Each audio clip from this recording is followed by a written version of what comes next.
صفحہ نمبر 120 ہی جاری ہے۔ المیہ مشرقی پاکستان کا افسانے پر اثر۔ گزشتہ ربع صدی کے دوران پاکستان کی ادبی تاریخ میں دو ایسے واقعات رونما ہوئے جس نے اردو افسانے کو گہرے طور پر متاثر کیا۔ ایک سقوط مشرقی پاکستان اور دوسرا پاکستان میں دوسری بار فوجی عملیت کا نفاذ۔ ان موضوعات پر علامت نگاروں اور حقیقت نگاروں دونوں نے شدید رد عمل کا اظہار کیا اور دلدوز افسانے لکھے۔ مشرقی پاکستان کا المیہ صرف پاکستان کا نہیں، صرف عالم اسلام کا نہیں، بلکہ عالم انسانیت کا ان معنوں میں سب سے بڑا المیہ تھا کہ خانہ جنگی کے دوران بنگالیوں اور غیر بنگالیوں نے انتہائی بہیمت کا ثبوت دیا اور دونوں نے ایک دوسرے پر مظالم ڈھانے میں کوئی کسر نہیں چھوڑی۔ جنگ، خانہ جنگی اور نسلی فسادات کے دوران انسان تہذیب اور مذہب کا لبادہ اتار کر کس طرح درندہ بن جاتا ہے، اس کا کھلا ثبوت سابق مشرقی پاکستان کی خانہ جنگی کے دوران ہوا۔ اس المیہ کو پاکستان کے تمام حساس افسانہ نگاروں نے محسوس کیا۔ سابق مشرقی پاکستان کے افسانہ نگاروں نے زیادہ شدت کے ساتھ اور مغربی پاکستان کے افسانہ نگاروں نے کم شدت کے ساتھ، لیکن تمام افسانہ نگاروں نے مشرقی پاکستان کے سانحے پر نہایت درد مندی کے ساتھ لکھا۔ سابق مشرقی خطہ کے افسانہ نگاروں نے اس المیہ کو زیادہ شدت کے ساتھ اس لیے محسوس کیا کہ یہ ان کا ذاتی تجربہ تھا۔ انہوں نے اپنی نظروں سے سب کچھ دیکھا اور محسوس کیا تھا۔ ان کا مشاہدہ بہت گہرا تھا اور وہ آگ کا دریا عبور کر کے آئے تھے۔ اس لیے اس المیہ پر مشرقی پاکستان کے افسانہ نگاروں نے جس طرح ڈوب کر لکھا وہ مغربی پاکستان کے افسانہ نگاروں کے لیے ممکن نہ ہوا۔ اس سانحے کے بارے میں ان کے مشاہدات اور تجربات کی کمی کے باعث وہ صرف جذبات اور احساس کی حد تک متاثر ہوئے۔ اس کے باوجود مغربی پاکستان کے افسانہ نگاروں میں انتظار حسین، اختر جمال، مسعود مفتی، مسعود اشر، رشید امجد، کیسر کیسری، الطاف فاطمہ، یونس جاوید اور اے خیام وغیرہ نے بہت عمدہ افسانے لکھے۔ خصوصاً انتظار حسین کا افسانہ نیند اور ہندوستان سے ایک خط ہمیشہ یاد رہے گا۔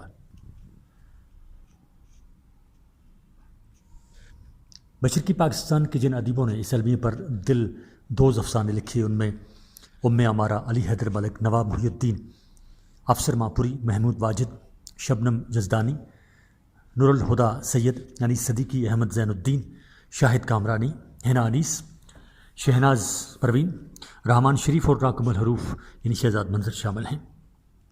صفحہ نمبر 121۔ ان کے علاوہ افسانہ نگار جو بنگلہ دیش میں رہ گئے اور وہاں رہ کر نہایت دل سوز افسانے لکھے، ان میں غلام احمد سعدی، زین العابدین، ایوب جوہر، ڈاکٹر عزیزی، شام بارکپوری، حیدر صفی، یاور امان، شیم میم ساجد اور عزیز نعمانی شامل ہیں۔ اردو میں فوجی آمرید کے خلاف جو افسانے لکھے گئے ان پر تفصیل کے ساتھ بحث کرنا یا تمام افسانوں کے عنوانات بتانا مشکل ہے، البتہ چند اہم اور نمائندہ افسانوں کی مثالیں پیش کی جا سکتی ہیں۔ ان میں بانسری، ہزارہ نیرو اور زندہ جسموں کی زمین، منصورہ کیسر، وسکی اور پرندے کا گوشت، احمد داؤد، سیارات، انور سجاد، پتجھڑ میں مارے گئے لوگوں کے نام، رشید امجد، چیستان، اے خیام، رکی ہوئی آوازیں، محمد منشا یاد، تربیت کا پہلا دن، مرزا حامد بیگ، کندھے پر کبوتر، مظہر الاسلام، صحیح میں ظلمات، اعجاز راہی، سن تو صحیح احمد جاوید، گودرا کیمپ، نہیم آردی، رب نہ کرے فریدہ حفیظ، گناہ سے ضمیر تک، جوہر میر، تاج سفر، اسلم یوسف اور آغا سہیل اور علی حیدر ملک وغیرہ کے افسانے قابل ذکر ہیں۔ ان کے علاوہ بھی دوسرے افسانہ نگاروں نے افسانے لکھے ہیں جن کے نام اس وقت ذہن میں نہیں آ رہے ہیں۔ 47 سال کے افسانہ نگار۔ گزشتہ 47 سال کے دوران افسانہ نگاروں کی کم از کم 4 نسلیں پیدا ہو چکی ہیں۔ ان میں بہت اچھا لکھنے والے بھی ہیں اور اوسط درجے کے لکھنے والے بھی۔ بعض میں بہت زیادہ امکانات ہیں اور بعض افسانہ نگار شہاب ثاقب کی طرح ایک بار روشن ہو کر تاریکیوں میں گم ہو چکے ہیں۔ ان 4 نسلوں کے تمام افسانہ نگاروں کے نام درج کرنا بہت مشکل ہے اور پھر یہ جاننا اور بھی مشکل ہے کہ کس افسانہ نگار نے کس سن سے لکھنا شروع کیا۔ اس لیے قیام پاکستان کے بعد منظر عام پر آنے والے افسانہ نگاروں کے ادوار کی تقسیم میں صحب ہو سکتا ہے۔ میرے خیال میں ادوار کی تقسیم یوں ہو سکتی ہے۔ قیام پاکستان سے لے کر 50 کے عشرے میں منظر عام پر آنے والے افسانہ نگاروں میں سعادت حسن منٹو، غلام عباس، احمد ندیم قاسمی، سید انور، ابراہیم جلیس، قرۃ العین حیدر، حاجرہ مسرور، خدیجہ مستور، عزیز احمد، شوکت صدیقی، اے حمید، فیاض محمود، ممتاز شیریں، محمد احسن فاروقی، شیر محمد اختر، اعجاز حسین بٹالوی، عاشق حسین بٹالوی، غلام الثقلین نقوی، انتظار حسین، اشفاق احمد، ضمیر الدین احمد، خلیل احمد، ابن سعید، بانو قدسیہ، آغا بابر، امجد الطاف، جمیلہ ہاشمی اور رشیدہ رضویہ اور ابو سعید قریشی۔ 60 اور 70 کے عشرے میں ابھرنے والے افسانہ نگاروں میں محمد خالد اختر، رحمان مذنب، فرخندہ لودھی، رشید امجد، محمد منشا جات، احمد ہمیش، الطاف فاطمہ، ارشد صدیقی، مسعود اشر، یونس جاوید، سمیع آہوجہ، فہمیدہ اختر، رضیہ فصیح احمد، سلیم اختر، ناغا سہیل، شمس النعمان۔ صفحہ نمبر 122۔ احمد جاوید، خالدہ حسین، مرزا حامد بیگ، اعجاز رائی، حسن منظر، سید قاسم محمود، حمید کاشمیری، ام امارہ، بانو شہود اختر، شہزاد اختر، احمد زین الدین، غلام محمد انور، عنایت اللہ، سلطان جمیل نسیم دورانی، مظہر الاسلام، نجم الحسن رضوی، قیوم راہی، مرزا ریاض، انور خواجہ، قمر عباس ندیم، سائرہ ہاشمی، مشتاق عمر، منصور کیسر، سیدہ حنا، مسعودہ مفتی، غازی صلاح الدین، احمد داؤد، اے خیام، علی حیدر ملک، شہزاد منظر،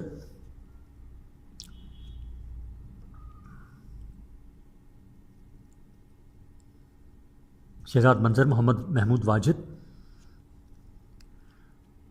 نور الہدا سید، انیس صدیقی، شبنم جزدانی، شاہد کامرانی، منیر احمد شیخ، ظہیر بابر، اسد محمد خان، رحمان شاہ عزیز، نوید انجم، مستنصر حسین تارڑ، زاہدہ حنا، خالدہ شفیع، شان الحق حقی، مشرف احمد، امراء طارق، ضیاء بٹ، افسر آذر، اکرام اللہ، اور ایک بہت بڑی فہرست ہے آگے، اور رحمان نشاط قابل ذکر ہیں۔ وقار عظیم نے قیام پاکستان کے بعد 10-12 سال کے افسانوں کا جائزہ لے کر یہ نتیجہ اخذ کیا تھا کہ ان سارے کارناموں کو ان کے پیش روں کے کام کے مقابل لا کر دیکھا جائے تو احساس ہوتا ہے کہ ان کی عام سطح دیسی نہیں، جیسی تقسیم سے ذرا پہلے کے لکھنے والوں کی تھی۔ احمد علی بیدی، کرشن چند، عصمت چغتائی، حیات اللہ انصاری، منٹو، احمد ندیم قاسمی، محمد حسن عسکری اور غلام عباس کی سطح پر ان میں سے کوئی افسانہ نگار نہیں پہنچ سکا۔ حقیقت یہ ہے کہ ہمارے موجودہ افسانوں کی سطح قیام پاکستان کے بعد کے ابتدائی 10-15 سال کے دوران لکھے جانے والے افسانوں کی سطح کے برابر بھی نہیں۔ اس کی اصل وجہ ہمارے افسانے کا تجرباتی دور ہے، جسے علامت نگاری کا دور بھی کہا جاتا ہے۔ یہ دور 1960 کی ابتدا سے شروع ہوتا ہے، ابھی تک کسی نہ کسی صورت میں جاری ہے۔ یہ درست ہے کہ ہمارے جدید افسانہ نگاروں میں سے بیشتر کو اپنی خامیوں اور کمزوریوں کا احساس ہو چکا ہے، اور وہ دبے لفظوں میں اعتراف کرنے لگے ہیں کہ افسانویت یا کہانی کے عنصر کے بغیر افسانہ نہیں ہوتا۔ یہ دوسری بات ہے کہ افسانے میں افسانویت زیریں لہر کے طور پر ہی کیوں نہ کار فرما رہے۔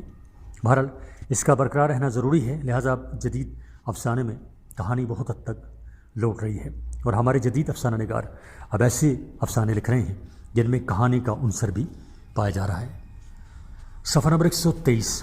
دوسری بات یہ ہے کہ ہمارے جدید افسانہ نگاروں نے تسلیم کر لیا ہے کہ علامتی اسلوب افسانے کا واحد اسلوب نہیں ہے، دوسرے اسلوب میں بھی کامیاب افسانے لکھے جا سکتے ہیں۔ جن تجربہ پسندوں نے افسانے کی کلاسیکی ڈھانچے سے کھلا انحراف کیا تھا، ان میں بھی اب اپنی غلطی کا احساس پیدا ہو گیا ہے۔ یہ بات قابل ذکر ہے کہ جو افسانہ نگار کلاسیکی طرز کے افسانے لکھ رہے تھے وہ آج بھی اسی انداز میں افسانے لکھ رہے ہیں، لیکن جنہوں نے افسانے میں تجربے کی جانب قدم اٹھایا تھا ان میں سے بہت کم ایسے افسانہ نگار ہیں جنہیں فنی اعتبار سے 100% کامیاب کہا جا سکتا ہے۔ ہو سکتا ہے عصری ادب کے بارے میں غور کرتے وقت مجھ سے غلطی سرزد ہو رہی ہو، اس لیے کہ علامتی دور کے افسانے کا مجموعی تجزیہ اور ان کا تعین یعنی اسسمنٹ ابھی تک ممکن نہیں ہوئی۔ عصری ادب کو صحیح تناظر میں دیکھنے کے لیے زمانی بہت ضروری ہے، اس کے بغیر صحیح رائے دینا یا اس کا تعین قدر ممکن نہیں۔ صفحہ نمبر 123 اور بقایا 123 اور 24 پر حوالہ جات ہیں کتابوں کے۔ ہم چلتے ہیں صفحہ نمبر 125 پر۔ انتظار حسین جیم، جیم ہے زوال کی کہانی۔ اصل میں یہ سارا واقعہ مہاتما بدھ کی ایک جاتک کتھا سے شروع ہوا۔ یہ جاتک کتھا اس طرح ہے کہ آدمیوں کی دنیا سے بہت دور ایک جنگل میں بندروں کی ایک برادری آباد تھی۔ ان میں سے کسی نے آدمی کی صورت تک نہیں دیکھی تھی، اپنی کھال میں مست اور اپنے حال میں مگن پھرتے تھے۔ ان میں ایک بندر تھا جس نے زمانے کا گرم و سرد بہت دیکھا تھا اور جنگلوں میں بھی گھوما پھرا تھا۔ ایک مرتبہ اس سے یہ تحقیق کرنے کا خیال آیا کہ جنگلوں سے پرے کیا ہے۔ اس سفر میں اس کا گزر ایک ایسی بستی میں ہوا جس میں آدمی بستے تھے۔ اس سفر سے وہ حیرت اور عبرت کا بہت سا سامان لے کر واپس ہوا۔ بندر اس کے گرد جمع ہوئے سفر کا احوال پوچھنے لگے۔ تب اس نے انہیں بتایا کہ اس نے اس سفر میں ایک نرالی مخلوق دیکھی ہے جو اپنے آپ کو آدمی کہتی ہے۔ دم ندارت بال برائے نام 2 قدموں پر چلتی ہے۔ اس حلیہ کے ساتھ وہ مخلوق بندروں کو مضحکہ خیز نظر آئی، سو وہ خوب ہنسے، مگر جب سیاہ بندر نے اس مخلوق کا احوال سنایا تو انہوں نے کانوں میں انگلیاں دے لیں۔ وہ اٹھ کھڑے ہوئے یہ کہہ کر کہ اب اس جگہ ہم نہیں بیٹھیں گے کہ یہاں ہم نے بدی کی باتیں سنی اور کان پکڑے کہ آئندہ اس مخلوق کا کبھی نام نہیں لیں گے کہ وہ بد مخلوق ہے۔ جہاں تک کتھا اس بات پر آ کر ختم ہوگی، مگر بات ختم نہیں ہوئی۔ بظاہر بندر اس قصے کو بھول بسر گئے، لیکن شاید کہیں ان کے اندر ایک پھانس پڑ گئی تھی۔ ایک نوجوان بندریا قصہ سن کر کتنے دنوں بے چین پھرتی رہی۔ ایک نوجوان بندریا قصہ سن کر کتنے دنوں بے چین پھرتا پھرا، آخر اس سے رہا نہ گیا۔ ایک روز وہ اس بندر کے پاس پہنچا جو آدمی کو جاننے اور پہچاننے کے بعد بندروں کے بیچ عقل سمجھا جانے لگا تھا۔ پوچھا کہ اے عقل، آدمی کس جنگل کا جانور ہے؟ جنگل کے جانور؟ عقل بندر ہنسا اور بولا، آدمی وہ جانور ہے جو اپنے آپ کو جانوروں سے الگ سمجھتا ہے اور اپنے ذہین اشرف المخلوقات سے بنا ہوا ہے۔ جنگل سے بیر ہے۔ زمین پر آگے کتنے جنگل تھے، اس نے کتنے جنگلوں کا ستھراؤ کر دیا۔ جنگل کو کاٹتا ہے اور اینٹ پتھروں کی عمارتیں کھڑی کر کے ایک ویرانہ تیار کرتا ہے اور اس میں بس جاتا ہے۔ درخت کاٹ کر اینٹ پتھروں کی عمارتیں کھڑی کرتا ہے، یہ تو عجب بات ہے۔ میاں بندر زادے، بات یہ ہے کہ آدمی آسمان سے ڈرتا ہے اور ہوا سے لڑتا ہے، دیواریں کھڑی کر کے اور چھتیں پاٹ کر سمجھتا ہے کہ اس نے 2 دشمنوں سے اپنی حفاظت کا سامان کر لیا ہے۔ اس گفتگو نے جلتی پر تیل کا کام کیا۔ نوجوان بندر کو قرید تو پہلے ہی تھی کہ آخر یہ آدمی کس قسم کا جانور ہے، اب اور بڑھ گئی۔ اسی قرید میں ایک رات پچھلے پہر جب سب بندر سو رہے تھے، وہ چپکے سے اٹھا اور وہاں سے سٹک لیا۔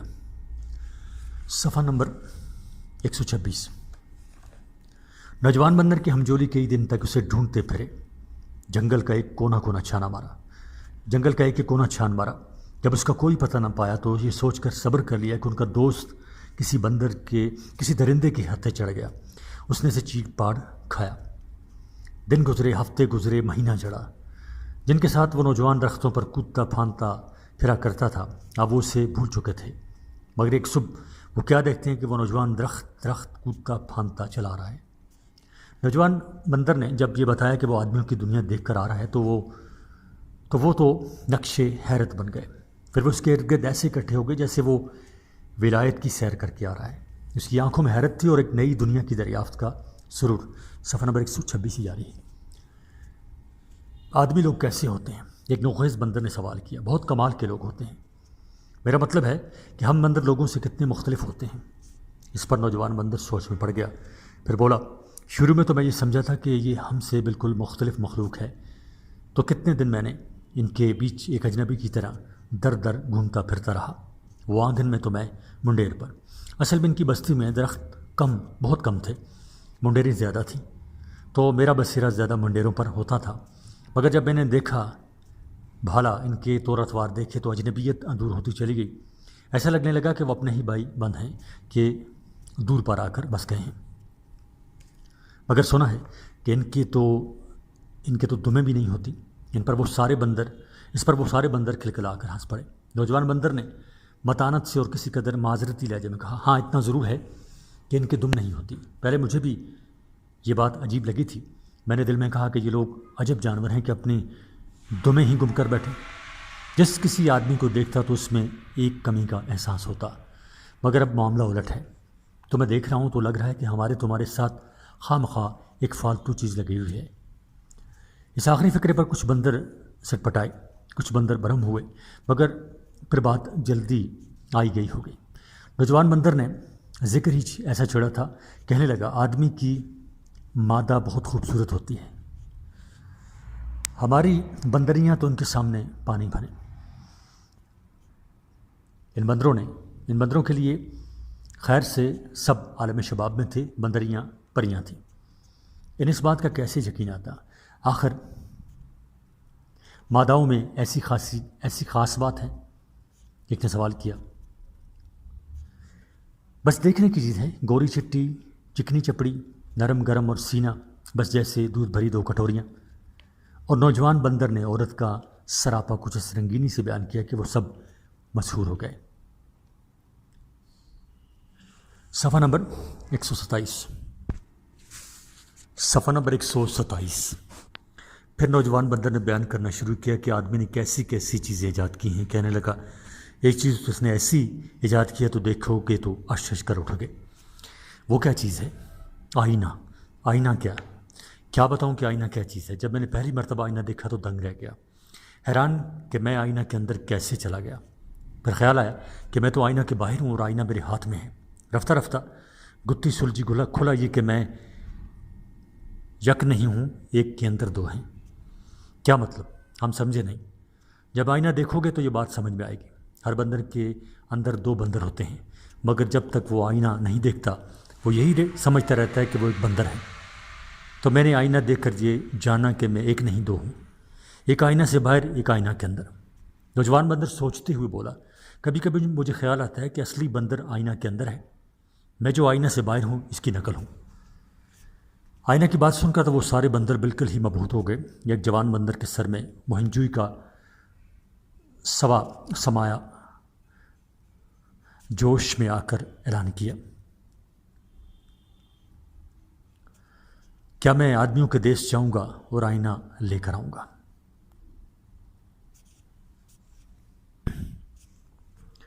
جوان بندر کی تنبیہ نے اپنا اثر دکھایا. سب نوجوان اپنی جگہ محتاط ہو گئے. یوں ہوتا کہ رات کی تاریکی میں کوئی نوجوان بندر اٹھتا اور چپکے سے سٹک جاتا. نوجوان بندر اسی انداز سے اپنے جنگل سے نکلے اور آدمیوں کی دنیا کی خبر لائے. وہاں سے آئینہ ہی لے کر نہیں آئے اور کتنی ہی چیزیں لے کر آئے. ایک نوجوان بندر کسی گھر سے ایک لہنگا اور ایک دوپٹہ اچک لایا. آ کر بندریا کو تحفہ پیش کیا. بندریا نے حیرت سے لہنگے اور دوپٹے کو دیکھا اور پوچھا یہ کیا ہے؟ نوجوان نے کہا جانم پہنو، اوڑو گی تو جانو گی کہ یہ کیا ہے، بس پری بن جاؤ گی. بندریا نے لہنگے کو الٹا پلٹا. جب اس کا الٹا سیدھا سمجھ میں نہ آیا تو دانتوں میں لے کر چیرنا شروع کر دیا. پورے لہنگے کو لیر کر ڈالا. یہی عمل دوپٹے کے ساتھ کیا. نوجوان بندر نے اپنے دیے ہوئے تحفے کا یہ حال دیکھا تو آگ بگولا ہو گیا. ڈنڈے سے اسے خوب پیٹا اور گھر سے نکال دیا. ابھی بندروں میں اس واقعے پر چہمہ گوئیاں ہو ہی رہی تھیں کہ ایک بندریا اغوا ہو گئی. پھر یوں ہوا کہ ایک بندر نے اپنی بندریا سے منہ موڑا اور کسی غیر بندریا سے ناجائز تعلقات قائم کر لیے. جب اس کی بندریا نے اس پر شور مچایا تو بندر نے اسے طلاق دے دی، طلاق کی دھمکی دے دی. صفحہ نمبر 128. بندر طلاق کے لفظ پر بہت چکرائے. یہ لفظ پہلی مرتبہ ان کے کان میں پڑا تھا. وہ اس کے معنی پوچھنے کے لیے عاقل بندر کے پاس پہنچے. عاقل بندر کا وقت اب زیادہ تر مطالعہ میں گزرتا تھا. بات یہ تھی کہ جب اس کا آدمیوں کی بستی میں گزر ہوا تھا تو اسے وہاں سب سے عجیب جو چیز نظر آئی وہ کتاب تھی. ایک دفعہ وہ کتابوں کی ایک دکان میں گھس گیا. کتابیں پھاڑتے پھاڑتے اس نے سوچا کہ دیکھوں تو صحیح کہ ان کے اندر کیا ہے. حیران ہوا کہ اچھا اس بے عقل مخلوق نے ایسی عقل کی باتیں بھی لکھ رکھی ہیں. اس نے ایک موٹی سی کتاب اٹھائی اور اسے وہاں سے لے بھاگا. اب وہ دن رات اپنی کتاب کی ورکردانی کرتا رہتا تھا. اس کتاب میں وہ ایسا گم ہوا کہ اسے یہ پتہ ہی نہ چلا کہ بندروں کی دنیا میں کیا اندھیر بچا ہوا ہے. طلاق کا لفظ سن کر اس کا ماتھا ٹھنکا. طلاق؟ اس فعل کا بندروں سے کیا تعلق؟ یہ تو حضرت انسان کی یاد ہے، انہوں نے ہی یہ لفظ کھڑا ہے، تم نے کہاں سے سنا؟ بندروں نے جب اس عاقل کو بتایا کہ بندر نے اپنی بندریا کو طلاق کی دھمکی دی ہے اور اسی کے ساتھ اغوا اور ناجائز تعلقات کی اور ایک بندریا کے لہنگا نہ پہننے اور اس کی پاداش میں اپنے بندر کے ہاتھوں اپنے گھر سے نکالے جانے کے قصے سنے تو اس عاقل نے اپنا ماتھا پیٹ لیا. یہ تم کیا سنا رہے ہو؟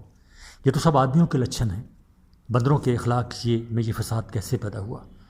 کیا کوئی آدمی ہمارے جنگل میں گھس آیا ہے اور بندروں کے اخلاق کو خراب کر رہا ہے، یا کوئی بندر آدمیوں کے دیس کا پھیرا لگایا ہے کہ خود تو گمراہ ہوا تھا، اب دوسرے بندوں کو بھی گمراہ کر رہا ہے؟ بندروں نے کہا ہے عقل آدمی کی کیا مجال کہ ہمارے جنگل میں قدم رکھے، کوئی آوارہ بندر اگر آدمیوں کے دیس کا چوری چھپے پھیرا لگا آیا ہے تو ہم نہیں کہہ سکتے۔ بہت سوچ بچار کے بعد ایک بندر سبھا منعقد کی گئی۔ آخر بندر مسند صدارت پر بیٹھا اور بندروں سے یوں مخاطب ہوا کہ اے میرے ہم جنسو عزیز بندروں، میں یہ دیکھ رہا ہوں کہ بندروں کے اخلاق خراب ہوتے جا رہے ہیں۔ مجھے یہ سنگن ملی ہے کہ چند سر پھرے نوجوان بندر خوش آوارگی میں آدمیوں کے دیس میں جا نکلے ہیں، اب واپس آئے ہیں تو ان کے اندر آدمیوں کی بو بھری ہوئی ہے، اپنی تہذیب سے نالاں ہیں۔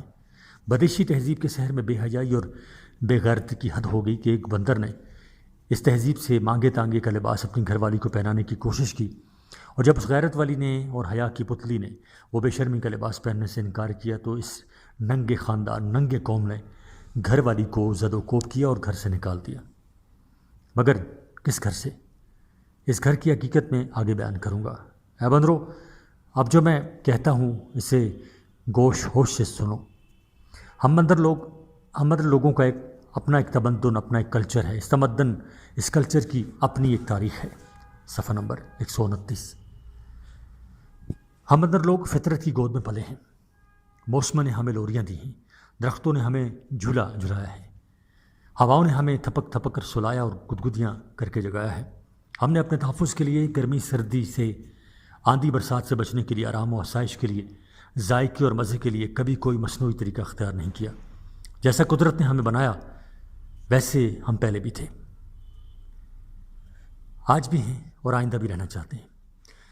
اپنے بال ہمیں برے نہیں لگتے اور اپنے بدن سے ہم خائف نہیں۔ یہ بال ہی ہمارا فطری لباس ہے۔ مطلب یہ کہ ہم ننگے نہیں ہیں، اس لیے اپنے بدن سے ہمیں حجاب نہیں آتا اور مصنوعی کپڑے پہننے کی ضرورت محسوس نہیں ہوتی۔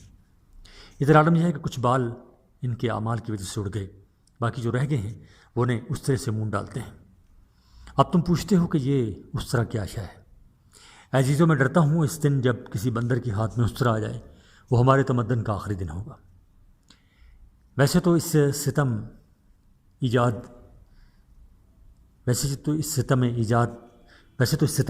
انسان نے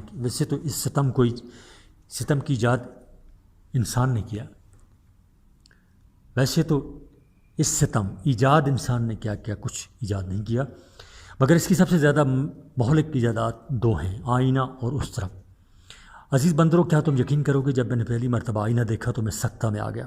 مجھے عجب گمان ہوا کہ یہ حقیر فقیر بندر جو آئینہ کے روبرو بیٹھا ہے محض ایک واہمہ ہے، اصل بندر وہ ہے جو آئینہ کے اندر مجھے تک رہا ہے۔ مگر میں نے جلد ہی اپنے آپ کو سنبھالا، منڈیر پر بیٹھ کر اس آئینے کو ٹکڑے ٹکڑے کیا اور اسی آنگن میں پھینک دیا جس آنگن سے اسے اچکا تھا۔ دل میں کہا کہ اپنی ذات میں شک کرنا اور پرچھائیوں کے پیچھے دوڑنا تو آدمی کا شیوا ہے۔ اس کی کھوپڑی میں قدرت نے ایک ایسی چیز رکھتی ہے کہ اس میں طرح طرح کے وہم پیدا ہوتے رہتے ہیں۔ ہم بندر لوگ اپنی الگ کھوپڑی لے کر پیدا ہوئے ہیں۔ یہ کھوپڑی اوہام و افکار کی راہ نہیں دیتی۔ بندر نہ فلسفی ہوتا ہے نہ صوفی، بندر بس بندر ہوتا ہے۔ میں ایک بندر ہوں، اپنی کھڑی دم اور بالوں سے ڈھکی کھال کے ساتھ ایک زندہ حقیقت ہوں۔ اس جنگل کی سب سے بڑی سچائی، آئینہ جھوٹا ہے۔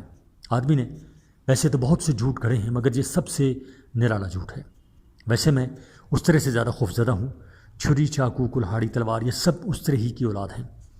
آدمی نے پہلے اس طرح ایجاد کیا، اس نے اپنا سر موڑا، پھر کلہاڑی بنائی جس سے درخت کاٹے، پھر تلوار بنائی جس سے اس نے اپنے بھائیوں کے گلے کاٹے۔ آدمی کے ہاتھ میں اس طرح آیا تو اس نے یہ کیا، بندر کے ہاتھ میں اس طرح آئے گا تو تمہاری دمیں غائب ہو جائیں گی اور تم دو ٹانگوں پر چلو گے۔ اس آخری فکرے پر تو سارے بندر سچ مچ کانپ اٹھے، مگر ایک بندر ذات یوں بولا کہ دم میں کیا رکھا ہے، غائب ہو جائے تو اچھا ہے، ہمارے دم کے ساتھ یہ دم چھلا لگا ہوا ہے، اس سے نجات ملے گی۔ یہ بات سن کر تو بندر آگ بگولا ہو گیا اور اس نوخیز بندر کو پھاڑ کھانے کو دوڑے۔ عاقل بندر نے انہیں سمجھایا کہ غصے میں بندروں کو اتنا پاگل نہیں ہونا چاہیے کہ بالکل آدم ذات بن جائیں اور ہم جنسوں کو جھنجھوڑ کھائیں۔ صفحہ نمبر 130۔ یہ بندر کا بچہ نادان ہے، کج فہم ہے، دم سے محروم مخلوق کے بارے میں کسی سے سن لیا ہے سو ایسی بات کرتا ہے، ورنہ دم کی اہمیت سے کون انکار کر سکتا ہے؟ جو انکار کرے وہ کافر ہے۔ بندر کی بندریت تو اس کی دم سے ہے، جو دم نہیں رکھتا وہ کہاں کا بندر ہوا؟ بندروں کا غصہ مشکل سے ٹھنڈا ہوا، مشکل سے اپنی جان بچا کر وہ نوخیز وہاں سے نکلا، لیکن اس واقعہ کے اثرات دور رس ہوئے۔ دم اب تک ایک مسلمہ حقیقت تھی، اس واقعہ کے بعد وہ ایک اختلافی مسئلہ بن گئی۔ نوجوان طبقہ میں یہ خیال عام ہوتا چلا گیا کہ دم بندروں کی ترقی کی راہ میں ایک رکاوٹ ہے۔ اکثر یوں استدلال کرتے تھے کہ آدمی نے محض دم نہ ہونے کی وجہ سے اتنی ترقی کر لی ہے کہ آسمانوں میں اڑتا ہے اور پاتال کی خبر لاتا ہے، ورنہ اس میں اور کون سی ایسی صفت ہے جو بندروں میں نہیں؟ جیسے بندر ویسے آدمی، بس دم سے نجات پا کر وہ بندروں سے آگے نکل گئے۔ مگر پرانی وضع کے بندر یہ کہتے تھے کہ بندر کی بندریت ہی دم میں پوشیدہ ہے، کہ بندر کی بندریت ہی دم میں پوشیدہ ہے۔ دم غائب ہو جائے تو بندر اور آدمی میں فرق کیا رہ جائے گا؟ سو اپنی تہذیبی اور قومی شناخت کی خاطر دم کا تحفظ بہت ضروری ہے۔ جو بندر نظریاتی طور پر دو گروپوں میں بٹ گئے، ایک وہ نوجوان ترقی پسند بندر جو دم کو ترقی کی راہ میں حائل جانتے تھے اور دم بریدگی کے مبلغ تھے، اور ایک وہ قدامت پسند بندر جو دم کے علمبردار تھے۔ دم دشمن نوجوان طبقہ کے خلاف بہت دشنام ترازیاں ہوئیں، یہاں تک کہ کہا گیا کہ یہ گمراہ نوجوان بندروں کی اخلاقی قدروں ہی کو نہیں مانتے اور جنسی محرومی کا شکار ہیں۔ اصل میں نئے خیالات طبقہ نسواں میں بھی تیزی سے پھیل رہے تھے۔ جنسی آزادی ان نئے خیالات کا شخصانہ تھی۔ پرانی وضع کے بندر یہ سوچ کر پریشان تھے کہ یہ مخرب اخلاق انسانی خیالات بندر سماج کو ایک اخلاقی بحران سے دوچار کر دیں گے، مگر نئے خیالات پر اب بند نہیں باندھا جا سکتا تھا۔ نئی تحریکیں شروع ہو رہی تھیں، نئے رجحانات پرورش پا رہے تھے۔ اسی ہنگامے میں تحریک تقلید شروع ہو گئی۔ غیر مقلد کا جھگڑا شروع ہو گیا۔ تقلید پرستوں کا موقف یہ تھا کہ بندروں کی اپنی قدریں فرسودہ ہو چکی ہیں کہ نئے زمانے کے تقاضوں کا ساتھ نہیں دے سکتی، اب انہیں آگے بڑھنے کے لیے آدمیوں کی تقلید کرنی چاہیے۔ غیر مقلد کہتے کہ تقلید کی روش سے تو بہتر ہے خودکشی۔ تقلید بندروں کو آدمی کا نقل بنا کر رکھتے گی، اور آدمی کی نقالی سے بندروں کی کیا گت بنتی ہے، سلسلہ میں وہ ایک حکایت سناتے تھے جو انہوں نے عاقل بندر سے سنی تھی۔ ایک بندر نے کسی بڑئی کو دیکھا کہ موٹے سے لکڑ پر بیٹھا ہے اور اسے اس طرح پھاڑتا ہے کہ دو میخیں ہاتھ میں ہیں۔ ایک میخ کو لکڑی کے شگاف میں رکھ کر ٹھونکتا ہے، جب شگاف زیادہ چوڑا ہو جاتا ہے تو اس میخ کو نکالتا ہے اور دوسری میخ ٹھونک کر لکڑ کو پھاڑنے لگتا ہے۔ بڑئی یہ کام بیچ میں چھوڑ کر کسی اور کام کو چلا گیا۔ صفحہ نمبر 131۔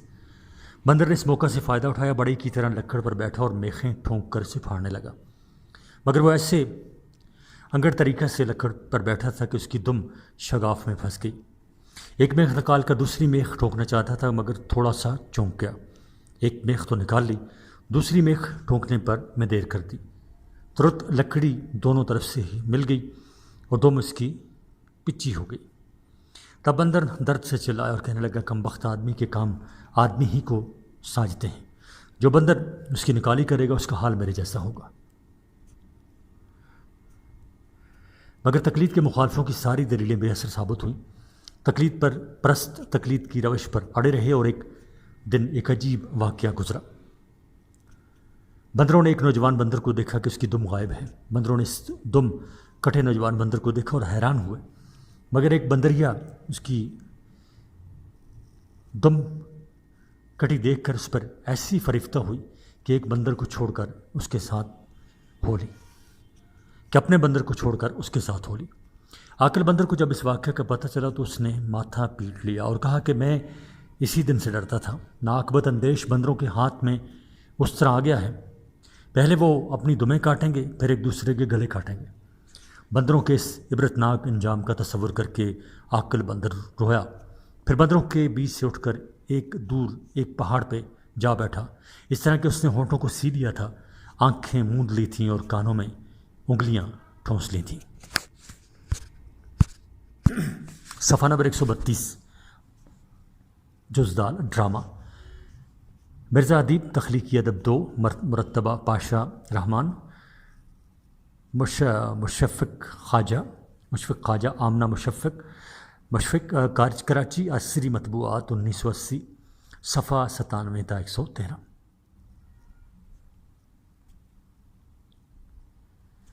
یہاں ہم اس سوال پر غور کرنا کہ ڈرامہ کیا ہے، اور دوسری طرف اصناف سخن سے کن امور میں مختلف ہے، اور یہ بات بھی موضوع بحث نہیں کہ اردو میں سب سے پہلا ڈرامہ کب لکھا گیا، کیوں لکھا گیا، اور اس عمل کے پس منظر میں کیا سماجی، معاشرتی یا تخلیقی محرکات کار فرمات تھے۔ ان سوالوں پر بہت کچھ لکھا گیا۔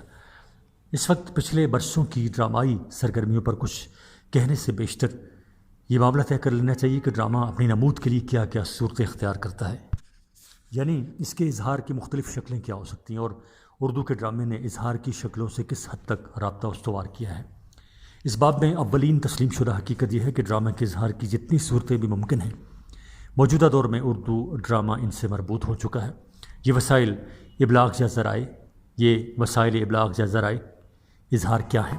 Number 1 theatre, number 2 radio drama, 3 ٹیلی ویژن ڈرامہ، 4 ادبی ڈرامہ یا کتابی ڈرامہ، ایسا ڈرامہ جو پڑھنے کے لیے لکھا جاتا ہے۔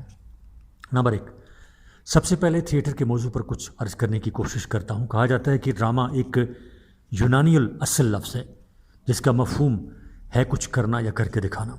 سید امتیاز علی تاج مرحوم نے بالکل بجا فرمایا کہ جو کہانی اس خیال سے تیار کی جاتی ہے کہ ایکڑوں کی امداد سے اسٹیج پر ایکٹروں کی امداد سے اسٹیج پر بطور واقعہ لوگوں کے سامنے پیش کیا جا سکے، وہ ڈرامہ کہلاتی ہے۔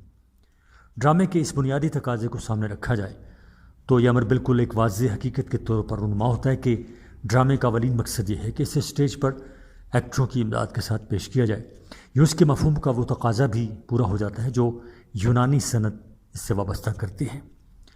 برصغیر میں ویسے تو ڈرامہ کی تاریخ ہزاروں سال پہلے کے دور سے اپنا تعلق قائم کرتی ہے، چنانچہ بعض ناقدین ادب قدامت کے اعتبار سے سنسکرت ڈرامے کو یونانی ڈرامے پر فوقیت دیتے ہیں، مگر جہاں تک اردو ڈرامے کا واسطہ ہے اس کے آثار ہمیں ماضی میں زیادہ سے زیادہ 1-1.5 صدی تک دور لے جا سکتے ہیں۔ ابتدائی کوششوں کو چھوڑ دیجیے تو ہمارے تھیٹر کی باقاعدہ زندگی کا آغاز پارسی تھیٹر سے ہوتا ہے۔ صفحہ نمبر 133 یعنی 133۔ پارسی تھیٹر کی زندگی 19ویں صدی کے نصف آخر سے شروع ہو کر 20ویں صدی کے ربع اول تک محیط ہے۔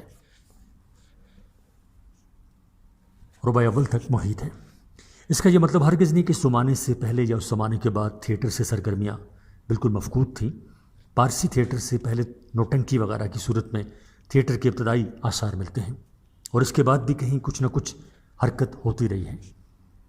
اردو ڈرامے کے نامور محقق ڈاکٹر عبدالعلیم نامی تو تھیٹر کی سرگرمیوں کا آغاز 17ویں صدی کے قرب و جوار سے کرتے ہیں، اور خورشید کو اردو کا پہلا ڈرامہ تسلیم نہیں کرتے۔ بہرحال برصغیر میں تھیٹر سے متعلق سرگرمیاں پارسی تھیٹر ہی کے دور میں ہوئیں اور بتدریج ترقی کرتی گئیں۔ پارسی تھیٹر کا تاریخی رول اپنی جگہ بہت اہم ہے۔ اس نے اچھی خاصی مدت تک لوگوں کے لیے تفریح طبع کا وافر سامان پیدا کیا۔ اس دور میں آغا حشر کشمیری، پنڈت بیتاب، آصل لکھنوی اور ظریف وغیرہ نے اس زمانے کی عام ذہنی سطح سے مطابقت رکھنے والے کھیل کھیلے، اور یہ کھیل بہت مقبول ہوئے۔ پارسی تھیٹر زوال پذیر اس وجہ سے ہوا کہ وقت کے تقاضوں کا ساتھ نہ دے سکا، اور اس بنا پر ساتھ نہ دے سکا کہ اس پر بیشتر غیر تعلیم یافتہ افراد چھائے ہوئے تھے جو وقت کے ساتھ ساتھ قدم اٹھانے سے قاصر تھے۔ اگر ایسے دور میں پڑھے لکھے لوگ سنجیدگی کے ساتھ تھیٹر کی طرف توجہ کرتے تو تھیٹر کی ایک صحت مند روایت اپنا سفر جاری رکھ سکتی تھی۔ پارسی تھیٹر کے بعد جب اسٹیج عملاً ختم ہو گیا تو ہمارے کچھ اہل قلم نے غالباً منہ کا ذائقہ بدلنے کے لیے ادبی ڈرامے لکھے، مگر اس وقت کوئی اسٹیج باقی تھا اور نہ ان لوگوں کو اسٹیج کے تقاضے سے آگہی تھی، اور یہ بات بھی تھی کہ ان کے پیش نظر اپنے ڈراموں کو اسٹیج پر پیش کرنا نہیں تھا۔ اس لیے انہوں نے جو کچھ لکھا وہ صرف پڑھنے کے کام آ سکا تھا، اور آج بھی یہ ڈرامے کتابوں میں ہی محفوظ ہیں۔ سید امتیاز علی تاج کے ڈرامے انارکلی اور حکیم احمد شجاع کے کھیل باپ کا گناہ سے پہلے یا اس زمانے میں مولانا عبدالماجد دریابادی نے، زود پشیماں مولوی عبدالحلیم شرر نے، میوہ تلخ مولانا ظفر علی خان نے جنگ روس و جاپان کے ناموں سے ڈرامے تحریر کیے۔ یہ سارے کتابی ڈرامے ہیں۔ پنڈت برج موہن کیفی اور ڈاکٹر اشتیاق حسین قریشی نے بھی ادھر توجہ کی۔ انصار ناصری نے نجمہ نوری لکھا جو اسٹیج بھی ہوا۔ پارسی تھیٹر ختم ہو گیا تو اسٹیج کے سلسلے میں کچھ سرگرمیاں ضرور جاری ہوئیں اور جاری رہیں، مگر یہ سرگرمیاں غیر منظم ہونے کے سبب اور بیشتر مالی مشکلات کی وجہ سے نتیجہ خیز ثابت نہ ہو سکے۔ کبھی کبھی ایک آدھ ڈرامہ اسٹیج ہو گیا۔ البتہ بمبئی اور دلی میں بھی پرتھوی راج کپور اور بلونت گارگی کی کوششیں خاصی کامیاب رہیں۔ قیام پاکستان کے بعد تھیٹر کو زندہ کرنے اور زندہ رکھنے کا سہرا خواجہ معین الدین کے سر بنتا ہے۔ خواجہ صاحب کو واقعتاً تھیٹر سے گہری دلچسپی تھی۔ صفحہ نمبر 134۔ انہوں نے ایک لگن کے ساتھ جوش و خروش فرما کے ساتھ کام شروع کیا تھا۔ نہ صرف ڈرامے لکھے تھے بلکہ انتہائی نامساعد آلات میں انہیں اسٹیج بھی کیا تھا۔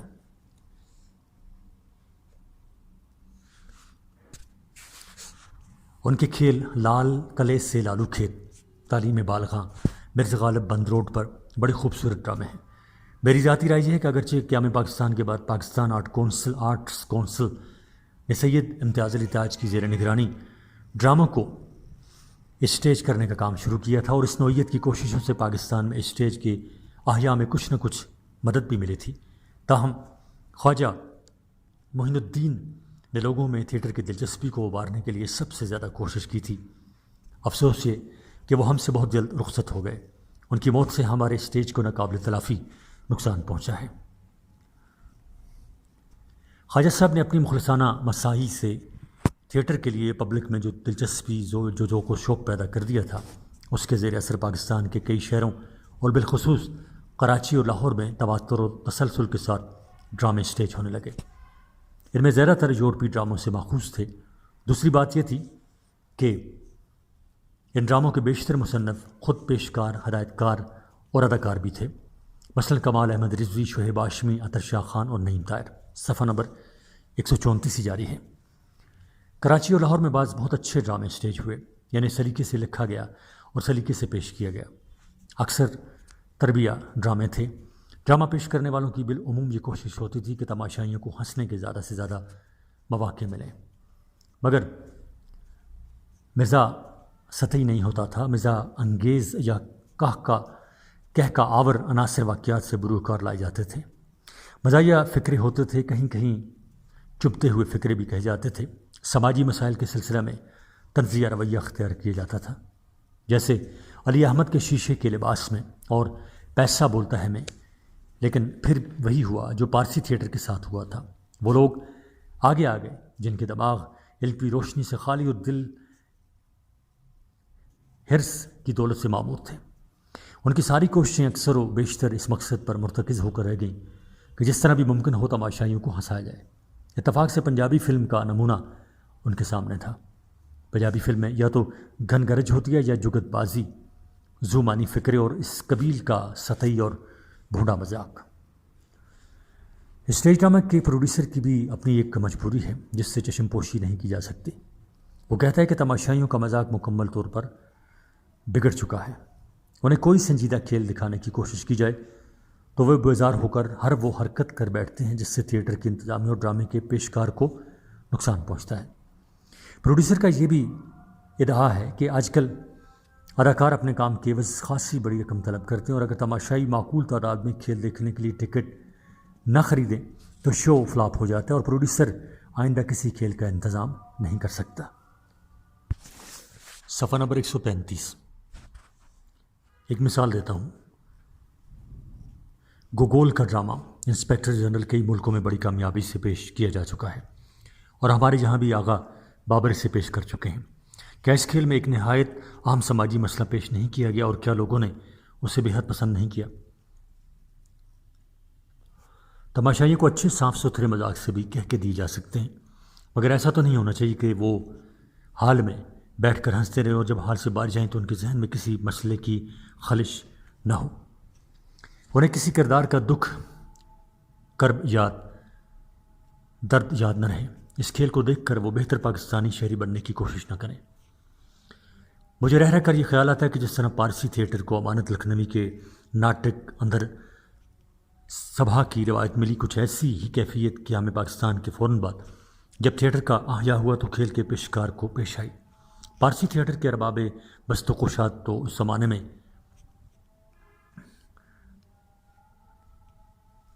سن یا یوجین ادنلیل کے ڈراموں سے روشنی پا کر اپنے لیے کوئی تابناک راستہ نہیں ڈھونڈ سکے تھے، مگر 20ویں صدی کی 5ویں دہائی میں تو ایسا ہونا ممکن تھا۔ لیکن پاکستان آرٹس کونسل کی نظر انتخاب کہاں سوئے پر ہی پڑی۔ یہ آغاز تھا پاکستان میں تھیٹر کا۔ صفحہ نمبر 135 ہی جاری ہے۔ دنیا میں ہر ترقی یافتہ ملک میں تھیٹر موجود ہے۔ فلم یا ڈرامے کا کوئی بھی ذریعہ اظہار تھیٹر کا مقابلہ نہیں کر سکتا، کیونکہ یہاں تماشائیوں کا براہ راست گوشت پوست کے بنے ہوئے انسانوں سے رابطہ قائم ہوتا ہے، جو ان کے اپنے معاشرے سے آتے ہیں، جو انہی کی نمائندگی کرتے ہیں، جو ان کے اپنے مسائل کی روایات سناتے ہیں، جو یہ مسائل سناتے نہیں دکھاتے ہیں، اور یہ بھی دکھاتے ہیں کہ ان مسائل نے کن حالات کو جنم دیا ہے۔ اس سے تھیٹر کی اہمیت کتنی بڑھ جاتی ہے کہ یہ ہمیں جو کچھ ہیں، جن حالات میں ہیں، جو کچھ سوچتے کرتے ہیں، وہ سب کچھ دکھائی دیتا ہے ہماری آنکھوں کے سامنے، ہمارے بالکل قریب ہو رہ کر۔ پروڈیوسر جو کچھ کہتا ہے، اس کے جو مسائل ہیں ان پر غور کرنا ضروری ہے، اس کی دشواریوں کو سمجھنے کی کوشش کرنی چاہیے۔ جہاں اس پر یہ ذمہ داری عائد کر سکتے ہیں کہ وہ گھٹیا مذاق کی بجائے صاف ستھرا مذاق اپنائے، وہاں حکومت کی بھی ذمہ داری ہے اور ہونی چاہیے کہ وہ تھیٹر کو زندہ رکھنے کے لیے پروڈیوسر کو جتنی رعایت دے سکتی ہے، جس قدر آسانیاں بہم پہنچا سکتی ہے، ان سے ہرگز درگ نہ کرے۔ باہمی تعاون ہی سے ہمارا اسٹیج تدریجی ترقی کر سکتا ہے۔ ایک دم ترقی قطعی طور پر ممکن نہیں، آہستہ آہستہ لوگوں کا مزاج بدلے گا، اور اس کے لیے پروڈیوسر اور حکومت دونوں کو کوشش کرنا ہوگی۔ تھیٹر کے لیے لوگوں کا ذوق و شوق اپنی جگہ ایک حقیقت، مگر صورتحال جو تصویر پیش کرتی ہے وہ بڑی مایوس کن ہے۔ تاہم مستقبل سے مایوس ہونے کی کوئی وجہ نہیں۔ ایک بہت اچھی خبر یہ ہے کہ اردو کے نامور شاعر غلام رسول اظہر نے پاکستان آرٹس کونسل لاہور کے نظم و نسق کی ساری ذمہ داری سنبھال لی ہے، اور وہ ڈراموں کے مسودات کا بڑی گہری نظر سے مطالعہ کرنے کے بعد ہی انہیں اسٹیج پر پیش کرنے کی اجازت دیتے ہیں۔ صفحہ نمبر 136۔ اس سے اصلاح احوال کی امید بنتی ہے اور مستقبل کے امکانات روشن نظر آنے لگتے ہیں، مگر جب تک حکومت پروڈیوسر کو ممکن سہولتیں نہیں دے گی، کسی بہت خوشگوار تبدیلی کی توقع نہیں کی جا سکتی۔ 2. Radio drama. ریڈیو ڈرامہ ظاہر میں ایک صوتی کھیل ہوتا ہے، یعنی آواز کا کھیل ہوتا ہے، یعنی ایک ایسا کھیل ہے جو دیکھا نہیں جاتا، صرف سنا جاتا ہے۔ اس کے ساتھ یہ بھی ایک حقیقت ہے کہ ریڈیو ڈرامہ نے 5-6 سال کم نصف صدی کا سفر طے کر لیا ہے۔ پارسی تھیٹر کے زوال پذیر ہونے کے بعد ریڈیو ہی ایک ایسا ذریعہ تھا جس نے ڈرامے کو نئی زندگی دی، اور جہاں تک ڈرامے کا تعلق ہے ایک بہت عام کردار ادا کیا ہے۔ صفحہ نمبر 136۔ خوش قسمتی یہ ہوئی کہ آغاز کار ہی میں ریڈیو کو ایسی شخصیتوں کا مخلصانہ تہامن حاصل ہو گیا جو ڈرامے کے فن کی نزاکتوں سے بہت اچھی طرح واقف تھیں۔ سید امتیاز علی تاج، رفیع پیرزادہ، سید عابد علی عابد اعلیٰ پائی کے ڈرامہ نگار تھے۔ اگرچہ مؤخر ذکر نام کی شہرت بحیثیت ڈرامہ نگار نہیں بطور فیچر نگار کے قائم ہے، تاہم سید عابد علی عابد کے فیچروں میں ڈرامائی عناصر بھی موجود ہوتے تھے۔ ریڈیو نے اصلاً ایک تربیت گاہ کی شکل اختیار کر لی تھی، جس سے تربیت پا کر لوگ فلم میں بھی گئے، اور جب ٹیلی ویژن نمود پذیر ہوا تو اس سے بھی منسلک ہوئے، اور یہ ریڈیو کی ایک بہت بڑی خدمت ہے۔ ریڈیو ڈرامہ آوازوں کی دنیا میں اپنا عمل جاری رکھتا ہے۔ تجربات آوازوں ہی کے توسط سے ہو سکتے ہیں۔ انسانی جذبات کی کوئی بھی کیفیت ہو، جذباتی کشمکش کا کوئی بھی مقام ہو، ذہنی تصادم کی کوئی بھی صورت ہو، اس کا اظہار آواز ہی کے پیچ و خم، تب و تاب اور نشیب و فراز سے ہوتا ہے۔ آواز کس موقع پر کیا صورت اختیار کرے کہ اس موقع کا ظاہر و باطن سامع کو اپنی تمام جزیات کے ساتھ پہنچ جائے، یہ ہے ریڈیو ڈرامے کی غرض و غایت۔ عام ڈرامے کی طرح ریڈیو ڈرامے میں بھی ایک تجربہ کرداروں ہی کی کرداری خصوصیات سے متعین ہوتا ہے۔ مثلاً ایک کردار ہے جو اپنا ذہنی توازن کھو چکا ہے، اس کی سوچ، اس کی نفسیاتی کیفیات مکالمے سے زیادہ آواز کے پیچیدہ عمل سے بروئے کار آ سکتی ہیں۔ ریڈیو ڈرامے میں ایسے تجربے ہوئے ہیں اور ایسے تجربے بھی ہوئے ہیں جن میں صرف ایک صداکار نے تنہا مختلف کرداروں کا رول اپنی آواز کی کیفیت آفرینی سے کیا ہے۔ اس سلسلے میں زیڈ اے بخاری مرحوم اور محمد حسین مرحوم کا نام لیے جا سکتے ہیں، مگر اصل تجربہ یہ ہے کہ غیر مرئی شے کو بطور ایک کردار کے پیش کیا جائے، اور یہ تجربہ سلیم شاہد نے کیا تھا اور بڑی کامیابی کے ساتھ کیا تھا۔ ڈرامہ ظہیر کشمیری کا تھا اجالا کے نام سے۔ اس کے کردار ہیں ایک دیوار، ایک کتا، ایک پاگل اور ایک جذباتی۔ ڈرامے کا عمل ہوتا ہے رات کے 2 بجے۔ پروڈیوسر سر سلیم شاہد کا کمال فن یہ ہے کہ انہوں نے صوتی زیروبم سے دیوار کو ایک باقاعدہ کردار کے روپ میں پیش کر دیا تھا۔ انہوں نے صوتی زیروبم سے دیوار کو ایک باقاعدہ کردار کے روپ میں پیش کر دیا تھا۔ صفحہ نمبر 137۔ گزشتہ 10 برس میں کوئی ایسا تجربہ تو نہیں ہوا، لیکن اس سے الگ الگ ایک تجربہ ضرور ہوا ہے۔ یہ ڈرامہ انتظار حسین کا آخری آدمی ہے، جسے بشیر زیدی نے نہایت کامیابی کے ساتھ پروڈیوس کیا تھا۔ کاش ایسے اور تجربے بھی کیے جاتے۔ ایک تجربہ عشرت رحمانی نے بھی کیا تھا۔ فن اور زندگی میں انہوں نے ایک فنکار کی زندگی عالم طفولیت سے لے کر آخری سانس تک بڑی خوش اسلوبی سے دکھائی تھی۔ جب تک ٹیلی ویژن پاکستان کے بڑے شہروں میں نہیں آیا تھا، ریڈیو کی مسابقت اگر کسی سے تھی تو وہ فلم تھی، مگر فلم میں ریڈیو ڈرامے پر کوئی خاص اثر نہیں ڈالا تھا۔ البتہ ٹی وی نے اس کی مقبولیت کی راہ میں ایک بہت بھاری پتھر کی حیثیت ضرور اختیار کر لی۔ ریڈیو ڈرامہ صرف ایک حص کے توسط سے باقی جو اس سے تعلق استوار کرتا ہے۔ اس کے مقابلے میں ٹی وی ڈرامہ بصری ڈرامہ ہے، آنکھوں کے سامنے عمل پذیر ہوتا ہے۔ اس کے طریقے عمل اور انداز کارکردگی ہے جو ہوا سے خمزہ بیک وقت متاثر ہوتے ہیں۔ اس میں بہت کم تخیل آرائی کی ضرورت پڑتی ہے۔ ویسے بھی انسانی فطرت ناصبور واقع ہوئی ہے، وہ ہر مرحلے پر کچھ اور تقاضا کرتی ہے۔ ٹی وی ڈرامے نے ریڈیو سے ایک معقول حد تک زیادہ ناظرین کو دیا ہے، اس وجہ سے ریڈیو ڈرامہ پیچھے رہ گیا۔ اگر آج آپ کسی سے سوال کریں کہ ڈرامہ کیا ہے، ممکن ہے آپ کا سوال ریڈیو ڈرامے سے متعلق ہو، اس ڈرامے سے متعلق ہو جو کسی سٹیج پر دکھایا جا رہا ہے، لیکن آپ کا مخاطب ٹی وی کے ڈرامے کا ہی ذکر کرے گا۔ سچ تو یہ ہے کہ آج کل ڈرامے سے مراد ٹی وی ڈرامہ ہی ہوتا ہے۔ یہ صورت اس امر کی شاہد ہے کہ ٹی وی ڈرامہ ہمارے ہاں بہت مقبول ہو چکا ہے اور ہو رہا ہے۔ ٹیلی ویژن ڈرامے کی مقبولیت کے کچھ تو بنیادی وجوہ ہیں۔ شاید یہ ایک نیا ذریعہ ہے، یہ بصری ڈرامہ ہے، ناظر سب کچھ اپنی آنکھوں کے سامنے دیکھتا ہے، اسے کہیں آنے جانے کی ضرورت قطعاً نہیں ہوتی۔ ضرورت صرف ٹی وی سیٹ کی ہے، گھر بیٹھے ڈرامے سے لطف اندوز ہو سکتا ہے۔ ٹی وی ڈرامے کی پیشکش میں پروڈیوسر کو ہر سطح پر ہر قسم کی سہولت حاصل ہے۔ علاوہ ازیں یہ بھی سہولت کا ایک حصہ ہے کہ جب رواں صدی کی 7ویں دہائی میں ٹی وی کی نمود ہوئی تو ایسے لوگوں کی کمی کا ضرور احساس ہوا جو ٹی وی کے فنی لوازم میں ماہر یا واقف کار ہوں، مگر جہاں تک تربیت یافتہ اداکاروں ڈرامہ پروڈیوسروں کا واسطہ ہے، ٹی وی کو کچھ زیادہ مشکلات کا سامنا نہیں کرنا پڑا۔ مگر جہاں تک ان حقیقتوں کو نظر انداز نہیں کیا جا سکتا، تاہم ٹی وی ڈرامے کی مقبولیت صرف انہی سہولتوں کی منہون منت نہیں ہے۔ ٹی وی ڈرامہ مسلسل آگے بڑھتا رہا ہے اور ٹی وی کے ڈرامہ پروڈیوسروں نے اس سلسلے میں واقعی بہت محنت کی ہے۔ صفحہ نمبر 138۔ گزشتہ 10 برس میں متعدد بہت اچھے ڈرامہ پروڈیوسر سامنے منظر عام پر آئے ہیں۔ آغا ناصر، کنور آفتاب احمد، محسن علی شیری خان، یاور حیات، محمد نثار حسین، مختار احمد، عارف رانا، عشرت انصاری، سید قمبر علی شاہ، نصرت ٹھاکر، غضنفر علی۔ پرانے اور نئے ڈرامہ نگاروں کی فہرست بھی خاصی طویل ہے۔ اشفاق احمد، بانو قدسیہ، سلیم احمد، حسینہ معین، حمید کاشمیری، نصرت جاوید، سریہ فاطمہ بجیہ، امجد اسلام امجد، سلیم چشتی، منو بھائی، تاج حیدر، ابصار عبدالعلی، جمیل ملک، یونس جاوید، شاہد کاظمی اور اصغر ندیم سید۔ یہ فہرست مکمل نہیں ہے اور میرا یہ مطلقاً دعویٰ نہیں کہ پروڈیوسروں اور ڈرامہ نگاروں کی فہرست میں سب نمایاں افراد شامل ہیں۔ صفحہ نمبر 138۔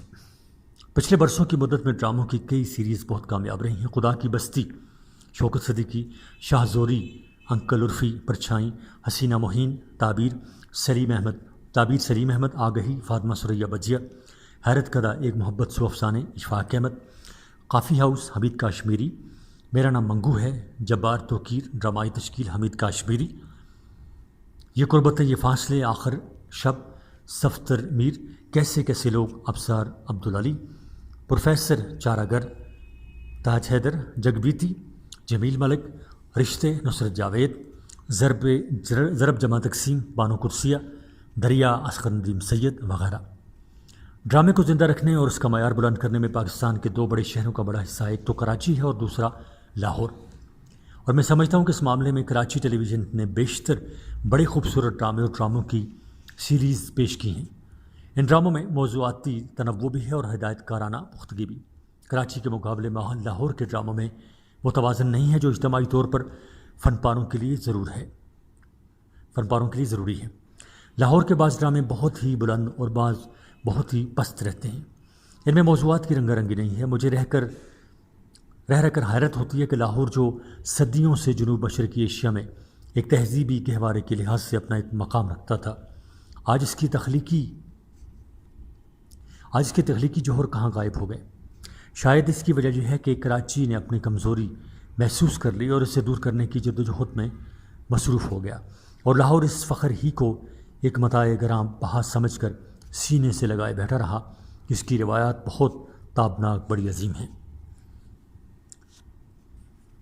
لاہور ہو یا کراچی یا پاکستان کا کوئی اور دور افتادہ حصہ، اس کی خاک ہماری آنکھوں کا سرما ہے، لیکن میں اپنی مسلسل مایوسی کو چھپا نہیں سکتا کہ جہاں تک علم و دانش کا تعلق ہے، لاہور اپنے بلند مقام سے گرتا چلا جا رہا ہے اور مسلسل گرتا چلا جا رہا ہے۔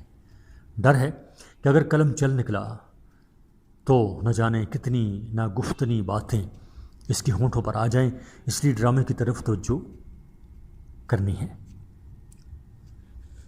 لاہور سے 2 کامیاب اور مقبول سیریز ختم ہوئیں، پہلی ایک محبت ایک افسانہ اور دوسری وارث۔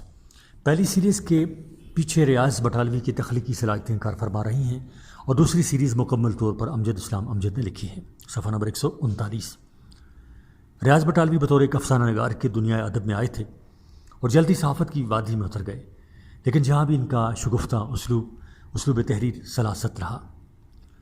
ان کی رپورٹ بذات خود ایک دلچسپ افسانہ ہوتی ہے، گہرا مشاہدہ، وافر معلومات اور سماجی مسائل کے بارے میں ایک واضح نقطہ نظر۔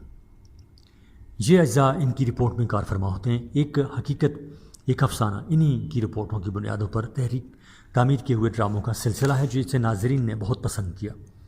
بیشتر ڈرامے امجد اسلام امجد اور جمیل ملک نے لکھے ہیں۔ محمد علی شرح کی بھی اس باب میں کوششیں قابل قدر ہیں۔ اسی سیریز کی مقبولیت کی حقیقی وجہ یہ ہے کہ ناظرین نے اپنی آنکھوں کے سامنے اپنی رواں دواں زندگی کے مختلف پہلو دیکھے ہیں۔ ریاض بٹالوی کی طرح حمید کاشمیری نے کچھ عرصہ پہلے اردو ادب کو بڑے خوبصورت اور فکر انگیز افسانے دیے تھے۔ آج وہ ٹی وی کے بڑے معروف ڈرامہ نگار ہیں۔ ان کے ڈراموں کے پیچھے بھی افسانہ نگار حمید کاشمیری کا توانا اور بیدار ذہن برسر عمل ہوتا ہے۔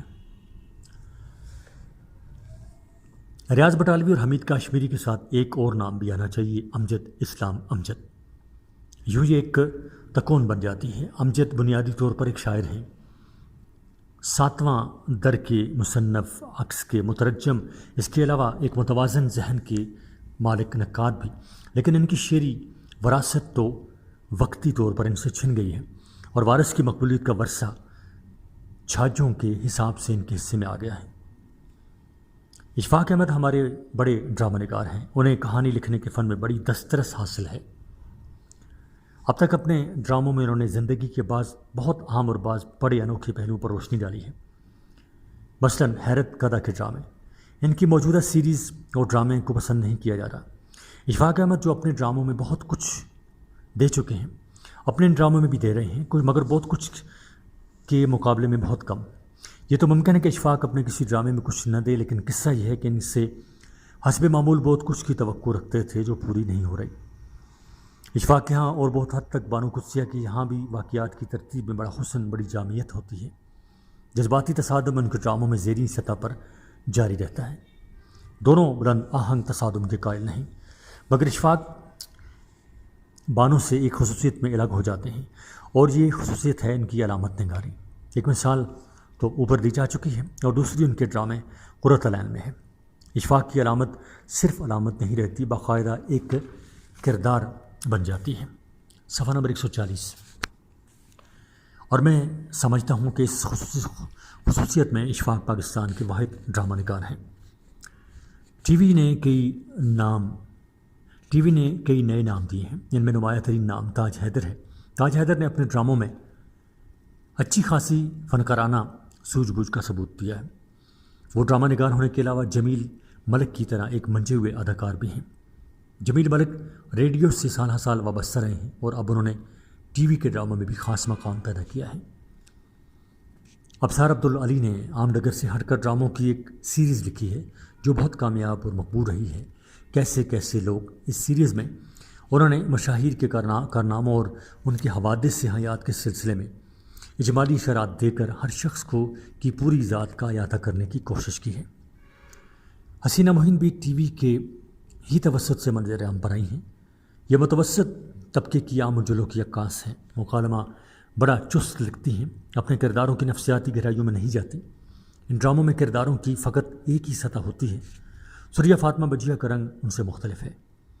ان کی تمثیلوں میں آگہی کی ایک لہر شروع سے لے کر آخر تک متحرک رہتی ہے۔ بجیا کچھ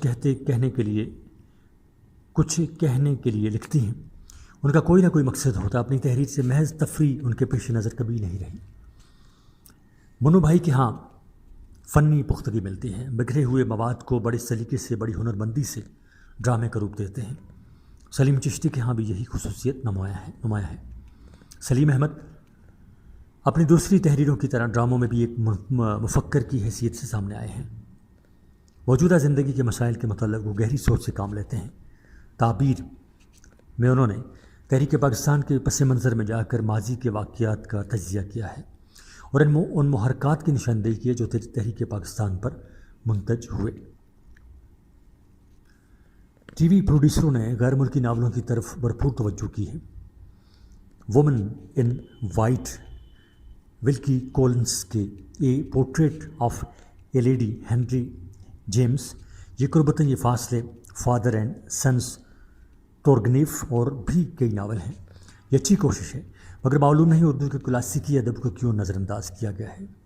فسانہ آزاد، توبۃ النسوء ابن الوقت، فسانہ مبتلا عبدالحلیم شرر اور مولوی سراج الدین کے ناول موجودہ دور میں بھی متعدد ایسے ناول لکھے گئے ہیں جو ٹی وی سیریز کی صورت اختیار کر سکتے ہیں۔ چند برس پہلے کہانیوں کو ڈراموں کی صورت دی گئی تھی۔ منٹو کی کئی کہانیاں کامیاب ڈراموں کی شکل میں دکھائی جا چکی ہیں۔ یہ سلسلہ پھر شروع کیا جا سکتا ہے۔ پارسی تھیٹر کے کچھ ڈراموں کو بھی ایڈٹ کیا جا سکتا ہے۔ اردو کی بعض مثنویوں کی طرف بھی توجہ کی جا سکتی ہے۔ صفحہ نمبر 141۔ پارسی تھیٹر کے بعد اور ریڈیو ڈرامے کے درمیان کچھ ادبی قسم کے ڈرامے لکھے گئے۔ مولانا شرر، مولانا عبدالماجد دریا بادی، ڈاکٹر اشتیاق حسین قریشی، حکیم احمد شجاع، فضل حق قریشی، مولانا ظفر علی خان، انہوں نے ایک ڈرامے کا ترجمہ بھی کیا، تولہ بھر ریڈیم۔ اور دوسرے لوگوں نے جو ڈرامے لکھے تھے ان کے کچھ حصے تعارفی بیان کے ساتھ دکھائے جا سکتے ہیں۔ ان سے ہمیں اپنے کلاسیکی ادب سے ایک حد تک واقفیت ہو سکتی ہے۔ ٹی وی ڈراموں کا مقصد تفریح ہی نہیں، معلوماتی بھی ہونا چاہیے، اور اس طرح یہ مقصد پورا ہو سکتا ہے۔